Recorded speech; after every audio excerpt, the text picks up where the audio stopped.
you listed your house 3 months ago and still no decent offers, no one's coming to see the house, could you have hired the wrong real estate agent? Does that realtor really suck? Or could you, as the seller, be making some crucial mistakes? In today's video, I'm going to share with you 7 mistakes that sellers make when listing their home. Stay tuned.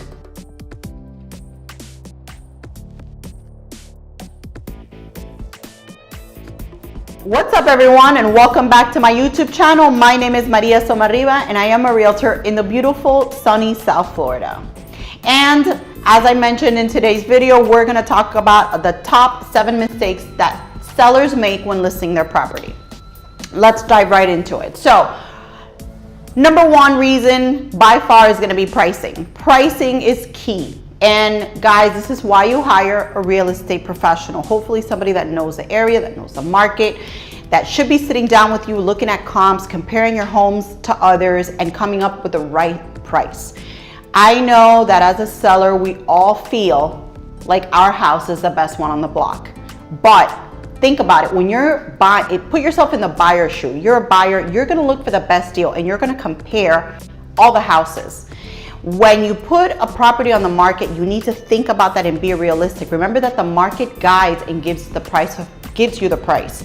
If you're listing your home at $300,000, your home is 2,000 square feet, and there's another one next door that's listed at $310,000. That house has 2,500 square feet and it has a pool. Think, which house is the buyer gonna go for? Like, I've had sellers that they can't come to terms with the fact that their house is just not worth what they think. You know, a lot of times sellers, they have emotional attachments. Guys, this is a numbers game, okay? So let the listing agent guide you. This is why you're hiring a professional to do this. If your house is overpriced, people will come see it, and when they walk in, they're gonna like it, but they're gonna think, you know what? It's not worth it. I can take my $300,000 and go buy a bigger house. So, pricing, number 1. Number 2 is you don't give the listing agent flexibility to show it. You need to be flexible in showing the house. The first 3 weeks that a house hits the market is when the property is hot on the market. So if you're gonna list a property, make sure that you're gonna be flexible to make it so that if your listing agent calls you and they need to show that property right away, that you're available. Set up some kind of, maybe a lockbox, or you know, just be flexible, okay? Because a lot of times us as agents, we're gonna have people who come into town. I've had buyers who call me and say, I'm gonna be in town this day. I'm only in there for 1 day. I need to see as many properties as possible. And I've had buyers call me literally the night before. So those listings that have 24-hour notice or 48-hour notice, or I can only show them Mondays and Wednesdays, guess what? If you're one of those sellers, your house is not gonna show. I'm not gonna be able to show that to that buyer, okay? And also, if you have a tenant, if you're selling a house that has a tenant in it, try to negotiate something with that tenant so that they can be flexible, because tenants, they don't want you to sell that house. Okay, so I've had landlords that negotiate some kind of discount that month so that the tenant can cooperate. Keep that in mind. So flexibility with showing the house is crucial. Reason number 3 is the house just doesn't show well. Your house may have the perfect layout, exactly what that buyer is looking for. But if when they arrive to the property, the house is full of bulky furniture, has not been decluttered, it has not been properly staged, it smells, it's dirty, lights are all off, not gonna sell. That buyer is not gonna be able to walk into that house and feel comfortable and be able to look that there's a split floor plan, that the tile is beautiful, or that you just had a fresh paint job. You're not gonna be able to see that because the house is full of literally crap. So guys, prepare the house so that when that buyer gets there, they're impressed. And that goes hand in hand with reason number 4, and that's gonna be no staging. Try to, look, staging comes especially handy when you have a house that doesn't have that amazing layout, that has maybe an awkward room or a really small room. So even though it can cost a little bit of money, staging is also important, because if you have a house that's empty, right, and this, when people walk into a house and if that's empty, it feels cold, they're able to see all the imperfections. The number 5 is bad pictures, right? And that goes tied in with marketing. Make sure that the realtor that you're using, I mean, it's 2019, they should be using professional photography. And any professional photographer out there for real estate is usually going to include drone photography. They're going to include a video, a virtual tour of the house. So like, who uses their cell phone anymore to list properties? I mean, there's still some realtors out there that do that, but that's crazy. So professional photography is reason number 5 where a house might not be selling the way it should.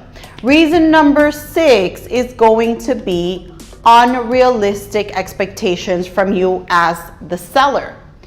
If you've listed your house for $300,000 and you keep getting offers for $275,000, guess what? The market is telling you, hey, listen, your house is not worth $300,000. It's only worth $275,000.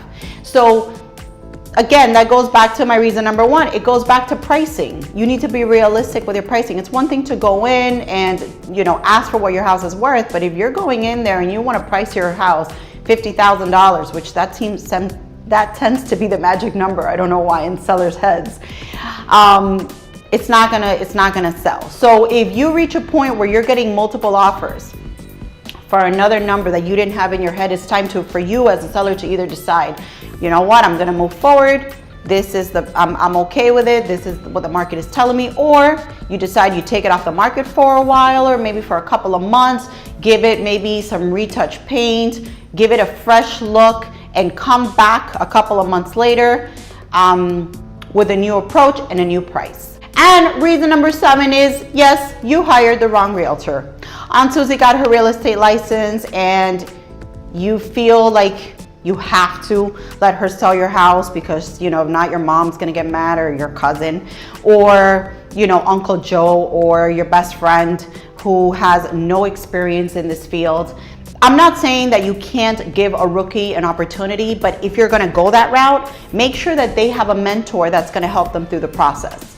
Make sure that they're working with a company that has a good marketing plan in place for them. There's a lot of great brokers out there who make those things available to them, who give them a very good marketing plan, who have a lot of support, and make sure that that is key. You know, don't hire someone to sell your house just because you feel you have to, okay? Because it's gonna be a total disaster. My suggestion and my recommendation is you hire a realtor that knows the market, that knows the area, that's gonna come and they're gonna show you what they're gonna do to move your home. Are they gonna be hosting brokers opens? Are they gonna be doing open houses?